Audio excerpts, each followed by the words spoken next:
The first time one of your balls ascends into your groin. Men of Reddit, what's a thing that can be scary about being a man? My man, welcome back to another storytime. Glad you could make it. Make sure to not miss any more storytimes with your favorite storyteller Andrew by subscribing and liking the video. If you do, I'll buy you Tinder Gold. Let's get into the stories. Fear of failing the people who are depending on you. Being in an abusive relationship and sexually harassed and not having people take you seriously about it. Your whole identity is wrapped up in your job. You weren't born to be a doctor, lawyer or entrepreneur. You must be some kind of loser. Your industry is laying people off? You're definitely a loser. Your fault for choosing the wrong major 20 years ago. No assumed support network. Too many men become isolated and lonely because they cannot share their emotions with their friends. Government services will also put you right to the bottom of every list, so don't become homeless. When your date picks a fight with some random guy in a bar and expects you to defend her trifling ass. Happened to me. I walked up to the guy and calmly explained that I was just on a date, that I no longer care about her considering the situation she just put me in, and told him I'm out of there. He laughed, we bro-fived and I left. I have no idea what happened to her. The loneliness of it. I've got a small but very close-knit group of friends and family, but even still I sometimes wonder why I'm so unlovable because I'm still single. People tell women all the time they don't need no man, but for guys, if you're single, you're seen as a creep, weirdo or defective in some way. As a teacher, I can't help a female student without people thinking I'm trying to duck her. My sister stayed after in a class along with another girl her age to retake a test, and after my sister finished the test, she got ready to leave. The teacher, who is a man, asked her to stay until the other student was done. I can only assume it's because the male teacher didn't want to be alone in the classroom with a female student. I am pretty young, but somehow, this crap still happens. I was playing with my sisters at the park, and we were playing tag. At one point, this middle-aged lady comes up to my sisters and asks if they know me, and how they know me and whatever. I come up to her and say, "Those are my sisters," and she just gives me the stink eye, ignores me, and turns back to my sisters and keeps interrogating them. It was only after my mom came to see what was going on that the lady left.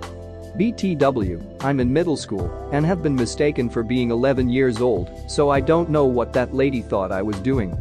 Edit, I did not know this would get a lot of points. I do live in America, and unfortunately, the Karens run wild here. I'm 29 and don't have a girlfriend. My fear isn't so much not finding someone, there's always time for that. My fear is meeting someone I think is the right person, having kids, and it doesn't turn out to be the case. Edit.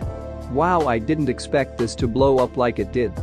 Thanks for all the upvotes and thank you to all the men who shared their similar fears and experiences. As men, I think we need to talk more about the wounds people don't see instead of holding it in. We're often so busy with our own stresses and commitments we lose sight of the fact that the guy sitting next to us has his own problems, fears, etc. And to the people who complained because this isn't a male-only problem, stop being so serious. It's a legit fear many men feel and don't talk about, which is how I interpreted the question. Being told that because you're a man you aren't allowed to succumb to your chronic lower back pain. That you're less of a man because you have some days where you have trouble walking or even getting out of bed because it hurts to even breathe. Edit. To everyone who has commented with their stories so far and the more, I'm sure, to come, thank you all. I truly appreciate the support I've gotten for my own situation, as well as being able to see what others are going through, and that it doesn't have to be gone through alone. I thank you all and I'm sorry, I more than likely won't be able to respond to everyone, but I will do my damnedest to at least read all I can. Please know that, if anyone wants to play a game online with me to forget the pain, or just to do something other than hurt, I will be happy to try and find something to join you on. If that's something you're interested in or want to do. When I was a teenage boy, my sister fell into a river. My dad put his hand on my back and pushed me in after her, saying go get her. Her leg was stuck on something, but I got it free and she swam back to shore. I, however, was pinned by branches under the water that had somehow gotten around me. There was a whole tree under the surface. I remember looking up to the water's surface and seeing the silhouettes of my family members walk away from the edge and thinking, no. Wait. Long story short, my fight or flight system kicked in, and I scrambled as hard as I could to free myself, and eventually got free and came up to take the best breath ever.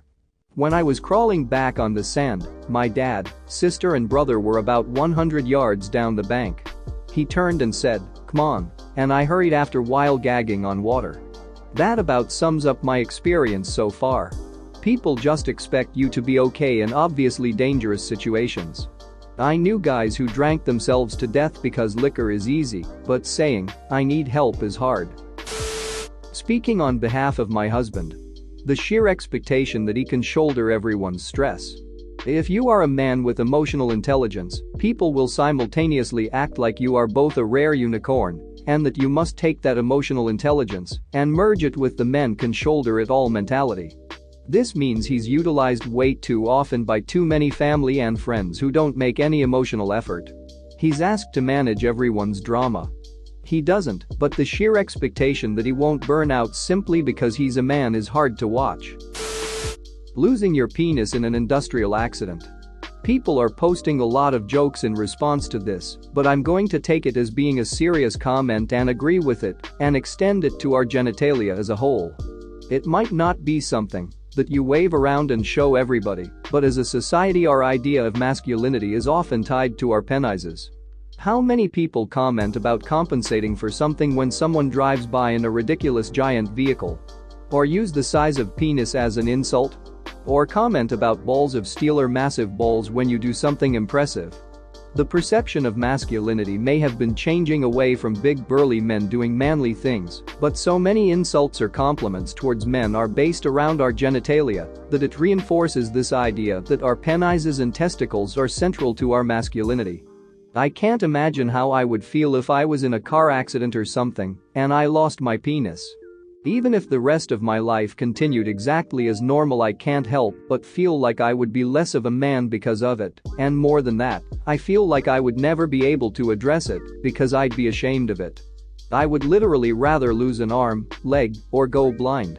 It doesn't help that the technical term for it is emasculation, literally to lose your masculinity. I can't imagine the silent suffering that countless men must be going through because they've lost or suffered damage to their genitals. Being seen as a child predator simply for being a man near children.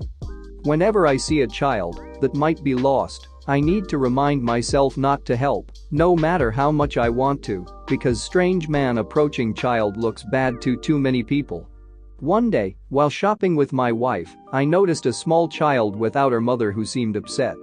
Ignoring my usual restraint, I approached her to see if she was all right. All of a sudden, her mother emerged from behind a corner, called her over, and gave me a nasty look.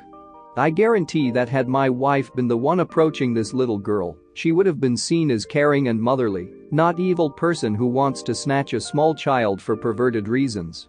As a teacher, I actively remind myself to not touch students. Even when comforting someone. I've known older, male colleagues who got the reputation pedo just for things taken out of context when they touched a student in a completely normal situation. It has become a sort of automatism to never touch students. But I always get reminded of this when I see a female colleague hugging a student to comfort them. Which looks completely normal, but I would never do that.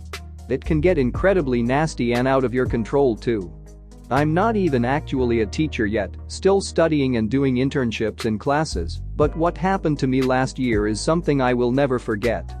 The female teacher I interned at made it a thing to stop the kids for a hug at the end of the day, even if they were uncomfortable with it. I was incredibly cautious of this and became the high-five guy at that school because I made that my move for ending the day as forced hugging would surely get me arrested, and the kids loved it. But there were 3 kids in my class, and one girl in particular, that grew incredibly fond of me and came to me when they had problems, instead of the normal teacher, even though I only was there once a week. They asked me if they could hug me at the end of the day too. And this was a weird situation for me, because I didn't want to be distant, but also didn't want them to hug me. I gave in, and they ended up giving me hugs when they wanted to.